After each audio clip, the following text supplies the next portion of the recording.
Di bulan, besi diawetkan dalam kondisi murni karena tidak ada oksigen. Besi tidak bisa berkarat di sana. Namun, beberapa minggu yang lalu, para ilmuwan menemukan hal tak terduga. Di wilayah tinggi satelit kita, besi teroksidasi dan benar-benar berkarat. Pada awalnya, temuan ini sangat membingungkan para astronom. Keberadaan karat mungkin berarti orang dapat bernapas setidaknya di area tertentu di bulan. Tapi kemudian penjelasannya muncul. Oksigen mungkin sampai ke batuan tak bernyawa dari bumi.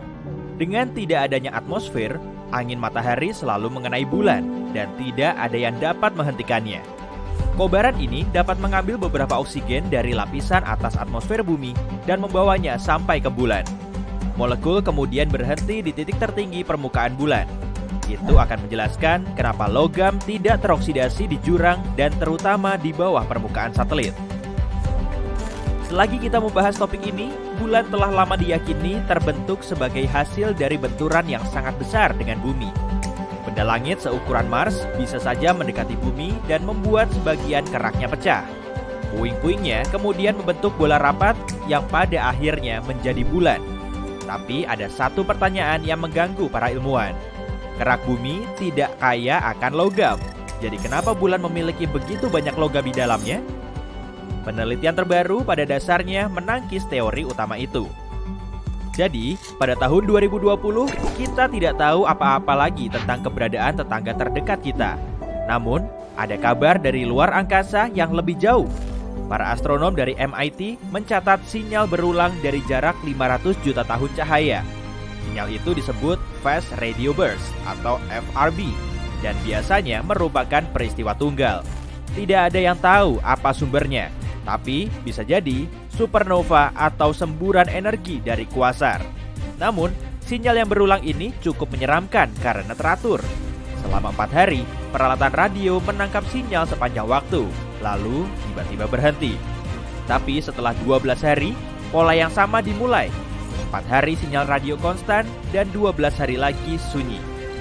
Para astronom berhasil menemukan bahwa sinyal itu berasal dari galaksi yang berjarak 0,5 miliar tahun cahaya dari kita, tapi penyebabnya belum diketahui. Ini mungkin kuasar yang berputar atau lubang hitam supermasif, tapi teknologi alien juga tidak menjadi pengecualian. Omong-omong, mungkin ada sekitar 6 miliar planet mirip bumi di galaksi Bima Sakti saja. Data terbaru menunjukkan bahwa setiap bintang kelima yang mirip matahari dapat memiliki setidaknya satu planet di zona layak huni. Dan bukan sembarang planet. Ingat, planet itu memiliki inti dan permukaan berbatu, serta ukurannya sebanding dengan bumi. Berada di dalam zona layak huni bintangnya, planet seperti itu akan memiliki peluang besar untuk menjadi rumah bagi makhluk hidup, setidaknya mikrob. Dan jika ada miliaran planet ini di galaksi kita, bisa dikatakan bahwa setidaknya salah satu dari planet itu tidak hanya dapat dihuni, tapi sudah dihuni. Sekarang, kalikan ini dengan jumlah galaksi di alam semesta. Juga mengingat banyak di antaranya jauh lebih besar dari Bima Sakti. Ini memberi kita miliaran bintang mirip matahari dan planet mirip bumi. Dan beberapa di antaranya pasti lebih mirip bumi.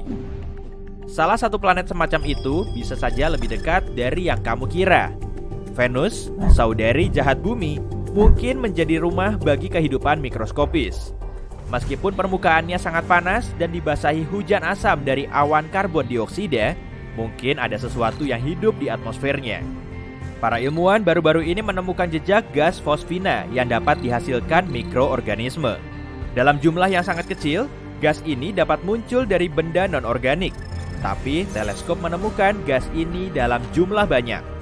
Penemuan ini sangat mengejutkan karena Venus diyakini tak ramah untuk segala bentuk kehidupan. Namun, kini itu mungkin planet pertama selain bumi yang menjadi rumah bagi makhluk hidup. Mikrob penghasil fosfina mungkin hidup di awan asam dan tak butuh oksigen untuk bertahan hidup. Dunia lain yang menjanjikan tiba-tiba ditemukan saat memeriksa data teleskop ruang angkasa lama. Pada tahun 2018, para astronom menganalisis informasi dari teleskop Kepler dan, seperti biasa, mengabaikan bagian-bagian yang menurut mereka tidak relevan. Tapi 2 tahun kemudian, saat mempelajari data lama ini, para ilmuwan menyadari bahwa satu objek salah diidentifikasi. Ternyata itu eksoplanet yang berjarak 300 tahun cahaya dari bumi dan sangat mirip sampai dikira kembaran bumi. Kepler 1649c hanya 6% lebih besar dari bumi dan kemungkinan terdiri dari mineral sama. Planet ini juga menerima cahaya dan energi dari bintangnya sebanyak yang kita terima dari matahari. Satu-satunya masalah untuk saat ini adalah bintang itu bisa terlalu sering berkobar sehingga membuat permukaan planet terlalu panas dan membakar atmosfernya. Namun, belum ada buktinya dan kita bisa memiliki planet yang berpotensi dapat dihuni dan jaraknya dekat dengan bumi. EU Microscopy atau singkatnya EUMIC pada dasarnya adalah tempat lahir sistem bintang baru yang dapat diamati secara langsung. Jaraknya sangat dekat, hanya 32 tahun cahaya dan bintangnya masih sangat muda, sekitar 150 kali lebih muda dari matahari. Dalam skala kosmis, ini seperti bayi baru lahir dan kamu masih dapat melihat awan puing yang berputar di sekitarnya dari saat ia lahir. Namun, rasa penasaran tak berhenti di situ. NASA menambahkan poster yang menampilkan EUMIC ke seri Galaxy of Horrors-nya karena planet yang mengorbit bintang tersebut. EUMIC B sangat dekat dengan mataharinya sehingga mengelilingi hanya dalam 8,5 hari. Karena masih sangat muda, bintang ini sering membuat ulah dan menyebabkan radiasi matahari besar menyerbu planet malang itu. Seperti yang kamu duga, tidak mungkin ada kehidupan dalam kondisi itu. Namun para ilmuwan senang menemukan sistem ini karena menjelaskan terbentuknya bintang dan sistem bintang. Kembali ke bumi sekarang. Perubahan iklim yang kita saksikan kemungkinan besar adalah bagian dari siklus alam. Peneliti dari Universitas California, Santa Cruz, telah menemukan pola variasi iklim bumi, dan itu terlihat seperti musim yang sangat panjang. Terkadang, keadaan ini bisa bertahan selama jutaan tahun, dan semuanya terkait dengan bagaimana posisi bumi relatif terhadap matahari. Musim itu dijuluki Ice House, Cool House, Warm House, dan Hot House, berdasarkan suhu saat itu. Selama 3 juta tahun terakhir, misalnya, planet kita berada dalam kondisi Ice House, karena zaman es terakhir belum lama ini. Tapi tindakan manusia yang menambah efek rumah kaca telah mendorong kondisi iklim ke warm house jauh lebih cepat daripada yang akan terjadi tanpa kita. Ketika akhirnya tiba, suhu keseluruhan bumi akan naik ke angka tropis, sesuai yang belum pernah dilihat planet ini selama lebih dari 50 juta tahun. Itu luar biasa. Air di bumi sebenarnya adalah teka-teki yang diselimuti misteri dan dipenuhi tanda tanya. Teori yang paling populer adalah air dibawa ke bumi oleh komet es dan asteroid yang tidak hanya meninggalkan kawah besar, tapi juga zat cair yang membuat kita bisa berkembang. Tapi, sekarang ada kemajuan baru yang menyatakan teori lain. Di ruang angkasa ada banyak sekali materi organik, dan dalam kondisi tertentu, ia bisa menghasilkan begitu banyak air sehingga cukup untuk mengisi lautan kita ribuan kali lipat. Para peneliti melakukan percobaan memanaskan materi organik ini dan memperoleh air serta minyak yang jernih. Jika ini dikonfirmasi dalam penelitian selanjutnya, itu bisa berarti minyak muncul di bumi tidak hanya berkat sisa-sisa fosil makhluk hidup, tapi juga dari luar angkasa. Ingat asteroid besar yang menyebabkan kepunahan dinosaurus? Saat itu aku belum ada, tapi para ilmuwan mengatakan itu bisa disebabkan oleh sesuatu yang sama sekali berbeda. Setidaknya, satu kepunahan massal mungkin disebabkan oleh ledakan supernova yang sangat jauh dari planet kita. Sebuah ledakan bintang sekuat yang bisa kamu bayangkan menerangi bumi lebih terang dari matahari kelak. Dan tak lama kemudian, sinar UV dan kosmisnya mencapai lapisan ozon planet kita. Pada saat itu, tutup pelindung bumi terbakar habis, dan segala sesuatu yang ada di bawahnya menderita konsekuensinya. Bumi butuh ratusan ribu tahun untuk pulih dari serangan gencar itu. Dan jika itu terjadi lagi, dan itu mungkin, kita tidak akan dapat bertahan. Untungnya, peristiwa terdekat seperti ini adalah ledakan Betelgeuse. Dan bintang itu terlalu jauh dari kita untuk menimbulkan bahaya serius. Selama beberapa dekade, para ilmuwan telah menemukan planet-planet baru di luar tata surya. Hingga 2023, kita sudah menemukan lebih dari 5.000 planet. dan banyak di antara planet-planet itu yang berpotensi punya kehidupan. Nah, kalau kalian sudah siap untuk berpetualang di luar angkasa, mari kita cari tahu planet-planet Light Huni apa saja yang sudah ditemukan dalam beberapa tahun terakhir. LP8909b dan LP8909c. Pasang sabuk pengaman, karena kita akan menuju ke LP8909, bintang Katai Merah yang berada pada jarak 105 tahun cahaya dari bumi. Bintang ini cukup dingin dibanding matahari dalam hal temperatur tentu saja. Temperaturnya sekitar 2593 derajat Celcius. Si kecil ini memang kecil, tapi penuh dengan kejutan. Misalnya, ada 2 eksoplanet yang mengorbit di sekelilingnya. Selain itu, kedua planet ini kemungkinan besar bersifat kebumian, artinya berbatu, sama dengan bumi. Pertama, ada LP8909b yang ditemukan pada 2022 dengan menggunakan teleskop TESS dan kemudian dikonfirmasi oleh teleskop Speculos. Planet ini merupakan bumi super dengan massa sekitar 13 kali massa bumi. Planet ini juga sedikit lebih besar dari bumi dengan radius sekitar 1,3 kali lebih besar. Dan kalau kalian mengira orbit Merkurius mengelilingi matahari itu cepat, tunggu saja sampai kalian mendengar tentang LP8909b. Diperlukan waktu sekitar 3 hari untuk menyelesaikan satu putaran mengelilingi bintangnya. Bayangkan kalian tertidur di musim dingin yang membekukan dan terbangun di musim panas yang terik. Tapi yang paling menarik perhatian di sini adalah LP8909c. Planet yang satu ini ditemukan oleh teleskop Speculos. Planet ini berada sedikit lebih jauh dari bintang dan membutuhkan waktu 2,5 kali lebih lama untuk mengorbit dibanding LP8909b. Planet ini juga sedikit lebih besar dari bumi.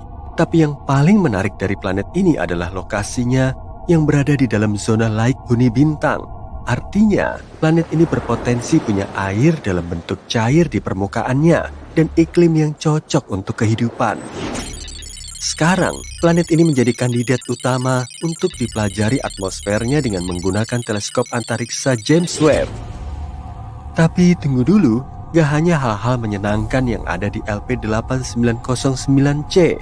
Planet ini juga sangat dekat dengan bintangnya, yang berarti planet ini penuh dengan radiasi yang berpotensi membuatnya kurang Light Huni. Dan yang paling penting, planet ini terkunci secara tidal, sama seperti bulan. Artinya, satu sisi planet ini selalu menghadap ke bintang dan sangat panas, sedangkan sisi lainnya selalu berada dalam kegelapan dan sangat dingin. Model ilmiah menunjukkan planet ini bisa jadi lebih mirip Venus dalam hal atmosfer dan iklim. Dan Venus, kalian tahu, Venus gak dikenal sebagai planet yang ramah bagi manusia. Tapi terlepas dari semua tantangan itu, LP8909c tetaplah sebuah eksoplanet yang menarik untuk dipelajari lebih lanjut. Siapa yang tahu rahasia apa yang disimpannya? Yuk lanjut ke kandidat berikutnya. GJ1002b dan GJ1002c. Sebuah tim ilmuwan internasional yang dipimpin oleh para peneliti di Instituto de Astrofísica de Canarias telah menemukan 2 planet mirip bumi yang berjarak 16 tahun cahaya dari tata surya. Keduanya mengitari bintang Katai Merah bernama GJ1002. Matahari kita adalah bintang Katai kuning, yang artinya GJ1002 jauh lebih dingin dan lebih redup daripada matahari kita. Tapi nggak apa-apa, kedua planet ini berada sangat dekat dengan bintang induknya. Jadi seharusnya nggak terlalu dingin atau gelap. Kedua planet yang dinamai GJ1002b dan GJ1002c ini berada di zona Light Huni bintang induknya, yang artinya keduanya bisa mendukung kehidupan. Selain itu, keduanya juga punya massa yang mirip dengan massa bumi. GJ1002b merupakan planet dalam dan membutuhkan waktu sekitar 10 hari untuk mengitari bintang induknya. Sedangkan GJ1002c membutuhkan waktu lebih dari 21 hari. Kedua planet ini merupakan kandidat yang tepat untuk dipelajari atmosfernya dan bahkan bisa jadi target misi masa depan untuk mencari tanda-tanda kehidupan. Yang paling penting, kedua planet ini berpotensi mendukung kehidupan dan itu sangat keren.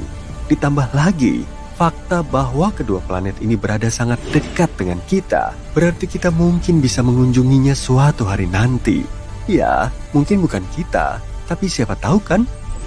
Dan mungkin suatu hari nanti kita akan menemukan kehidupan luar angkasa di salah satu planet ini. Nah, itu akan menjadi sesuatu yang luar biasa. Tapi yuk lanjut ke yang berikutnya. Kepler 1649c.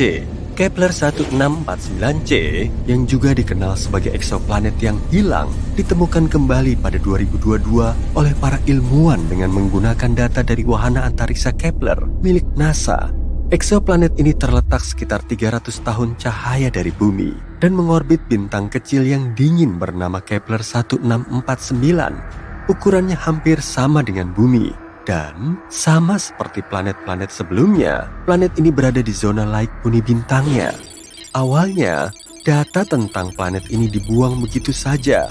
Sebuah program komputer khusus bernama RoboVetor yang ditulis untuk menyaring volume data Kepler secara otomatis memberi label positif palsu pada kandidat ini.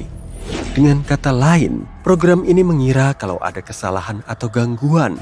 Untungnya, para peneliti memeriksa ulang hal-hal seperti itu. Dan ketika memeriksa ulang data, mereka berhasil menyelamatkan Kepler 1649c yang malang. Sekarang kita tahu kalau planet ini adalah planet kebumian, sama seperti bumi. Dan kalau memang mengandung air, mungkin saja ada kehidupan di sana. Tapi jangan berkemas dulu, masih banyak hal yang belum diketahui tentang Kepler 1649c. Misalnya, kita belum tahu seperti apa atmosfernya atau seperti apa permukaannya. Bisa jadi planet ini terkunci secara tidal, seperti halnya LP8909c. Hal itu nggak menyenangkan, karena itu Kepler 1649c layak untuk diteliti lebih lanjut. Mungkin planet ini bisa jadi tempat yang cocok untuk kita jadikan tempat berlibur di masa depan. Jangan lupa bawa tabir surya yang banyak ya, karena planet ini cukup dekat dengan bintangnya dan bisa jadi sangat panas. Kepler 1638b, eksoplanet ini terletak sekitar 5.000 tahun cahaya dari bumi di rasi bintang Cygnus. Planet ini juga berada di zona laik huni bintang induknya. Planet ini ditemukan pada 2020 oleh wahana Kepler melalui proses yang disebut transit. Wahana ini pada dasarnya mengambil sekumpulan foto bintang pada waktu yang berbeda. Setelah itu, program menganalisis foto-foto tersebut dan mencari bintik-bintik dan titik-titik kecil pada foto tersebut. Perubahan kecil pada kecerahan ini bisa jadi menandakan kalau ada planet yang sedang melintas di dekat bintang. Kepler 1638b agak aneh dibanding kebanyakan eksoplanet yang sudah ditemukan. Masanya 4 kali massa bumi dan punya radius 2 kali radius bumi, sehingga planet ini disebut sebagai eksoplanet bumi super. Periode orbitnya sekitar 260 hari, cukup dekat dengan bumi. Dan itu bagus. Akhirnya, setidaknya di suatu tempat musim dingin dan musim panas akan berlangsung secara normal. Kepler 1638b juga mungkin punya air dalam wujud cair di sana. Karena itu, Kepler 1638b juga menjadi kandidat yang bagus untuk diteliti lebih lanjut, melihat apakah planet ini berpotensi mendukung kehidupan. Semoga saja kita bisa mengetahui lebih banyak tentang planet ini di masa depan. Dan akhirnya, yang terakhir, Kepler 438b. Kepler